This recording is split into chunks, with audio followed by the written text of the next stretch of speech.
There's a lot of good stuff taking place with Leadership Matters with the People's Doctors, and we want you to be part of that as well. So let's get to our discussion question, our first audience question. So keep sending those in. And the first audience question is, what does it actually feel like in the moment when you're about to make a decision that doesn't sit right with you? And how do you trust that feeling? Wow, what a powerful question from this audience member. What does it actually feel like in the moment when you're about to make a decision that doesn't sit right with you? And how do you trust that feeling? Uh, Dr. Cheryl, any insights in terms of that? I think that's a deep question. I have to really Yeah. reflect on that. I think in those moments, I probably feel it in my gut, maybe, like literally in my stomach. Mhm. I feel a little tension, and I think my trust of that feeling creates a pause that says I need to not move forward, but to reflect and maybe delay responding until I can resolve that internally for myself. Yeah. Mhm. Yeah. Thank you, Dr. Cheryl. Dr. Reddick? Mhm. I agree with Dr. Cheryl. It's definitely physical for me, but it's like I get goosebumps on my arms. It's Mm. Mm. just that makes me feel like something's just not right. And whatever it is, the doubt that I have or whatever, that keeps going over and over in my mind. But I literally get goosebumps. And there have been times when I ignored that Mm. and I paid for it later because I should have listened to the goosebumps on my Mm. arm. Mm. Mhm. Yeah. Yeah. And I agree with both of you doctors. I think for me, it's more of probably a physiological experience that I go through versus more of an intellectual one. And it's that, like you said, that tightening, the body registers before the mind can truly articulate what's really taking place. It's like the check engine light to some degree, if I could use that Mhm. metaphor. Check the engine light in terms of that. So, but I think we have to stop treating that discomfort as indecisiveness or it's a weakness I have.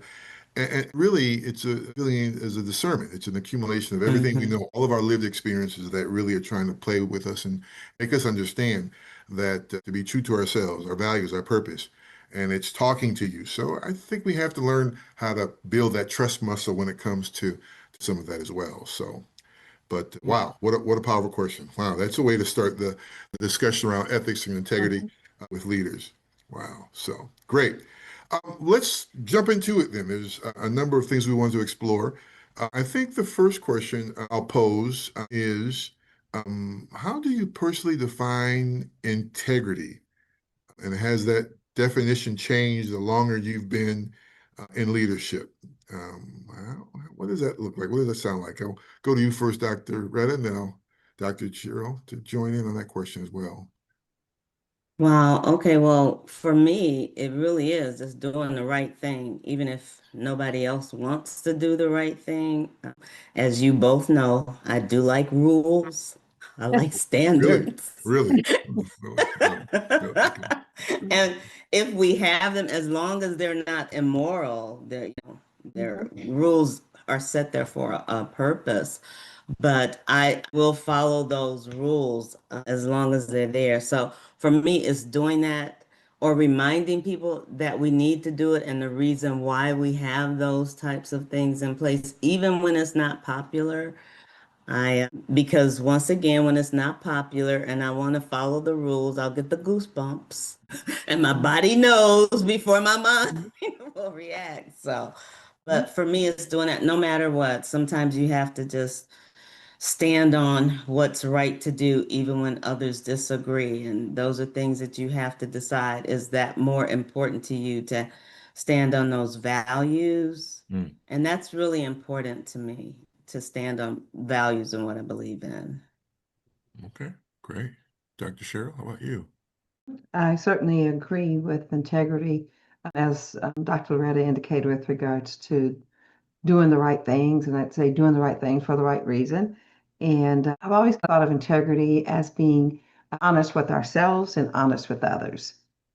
So it's that, am I congruent with what I feel, what I'm saying, and what I'm doing? and honest, when I say with myself and others. Yeah. I don't know if I can add anything to what you ladies have said. I think um, for me, I think early on, I think I simply defined integrity as simply doing what you say you're going to do, keeping your word. And although that's true, I've also come to understand that this integrity piece certainly runs deeper than just being consistent. And true integrity is almost like this alignment piece between who you say you are and what you actually believe and how you make decisions in the dark when no one's looking, when no one's listening, when no one is watching you, how you treat people and who can't do anything for you. I think that all has played into that definition for me as well. So I think it certainly has changed. I think it comes with age, maybe some maturity as part of that process. But I think it's certainly thinking about the things you do behind the closed doors. Integrity Mm. doesn't stop there. Mhm. It still Yeah. exists. So I think that's another thread that maybe both you and Dr. Loretta are pulling with regards to the standing on principles. And over time, I think it has gotten harder because things become more complex as leaders. So what you both also say alluded to was courage, mhm. because very often um, it may require being courageous. Yeah, Mm. yeah, absolutely. I like that, Dr. Cheryl, when you said the courage, because when Dr. Dre had that topic about the rogue leader, and Mm, after we Mhm. kept talking about it, we Yeah. realized the rogue leader had courage. So Yeah. right. yeah, it takes courage to have integrity too. I like that. Great. Thank you. Mhm. Cheryl, how about you? Next question. Yes. So uh, maybe my thought would be to ask each of you to think about, was there a moment early in your career that shaped how you really began to think about ethical leadership, and that pulls forward with how you think about ethical leadership today? I think for me, it was just some of the early mentors and coaches in my life, right? People who I truly respected and come to understand to be true to who they were, what they said, what they did. And I think some of those early mentors and coaches certainly helped shape some of that for me in terms of the payoff that integrity, being ethical with integrity, the payoff for it was just came with respect, came with folks wanting to engage you even more, listen to you even more. Maybe they didn't agree with you all the time, but ethics with integrity just allowed me, as I learned from those early mentors and coaches, what truly it meant to just stand and tell the truth and to be true to your word, to be true to yourself as well as to others. And so I think that really helped shape some of that formation for me. So yeah. Yeah. No, I think I took another twist on the question, but there was someone I had who was a leader in an organization. She was a manager, and we had to upsell for people. They call in for one thing and you had to upsell. At that moment, I knew I was not a salesperson and I got out because I couldn't do it. But I didn't really like doing it because sometimes you would talk to customers and they may have been struggling or going through something, but I'm still trying to put you in this higher package that Mhm. you really cannot afford.